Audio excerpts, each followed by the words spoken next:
யமனையே உதைத்த ஈசன். மார்க்கண்டேயன் கதை காலத்தை வென்றவன் அந்த கால பைரவன். சிவபக்தன் மார்க்கண்டேயனுக்கு விதித்த ஆயுளோ வெறும் 16 வயதுதான். அந்த கடைசி நிமிடமும் வந்தது. மார்க்கண்டேயனின் உயிரை பறிக்க யமதர்மராஜன் தனது பாசக்கயிற்றுடன் நேரில் வருகிறார். மரண பயத்தில் இருந்த அந்த சிறுவன் தான் வணங்கும் சிவலிங்கத்தை இறுக கட்டியணைத்துக் கொள்கிறான். யமன் வீசிய பாசக்கயிறு மார்க்கண்டேயனுடன் சேர்த்து அந்த சிவலிங்கத்தின் மீதும் விழுகிறது.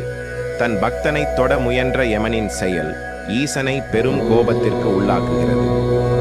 அடுத்த நொடி லிங்கத்திலிருந்து ஆக்ரோஷமாக வெளிப்பட்டார் சிவபெருமான். தன் பக்தனை தீண்ட முயன்ற யமனை தனது காலால் எட்டி உதைத்து வீழ்த்துகிறார். மரணத்தை வென்ற ஈசன் மார்க்கண்டேயனுக்கு என்றும் 16 வயதாகவே வாழும் சிரஞ்சீவி வரத்தை அளிக்கிறார். அன்று முதல் சிவபெருமான் காலசம்ஹார மூர்த்தி என்று அழைக்கப்படுகிறார். நம்பிக்கையோடு சரணடைந்தால் காலனையும் வெல்லலாம் என்பதற்கு இந்த கதையே சாட்சி.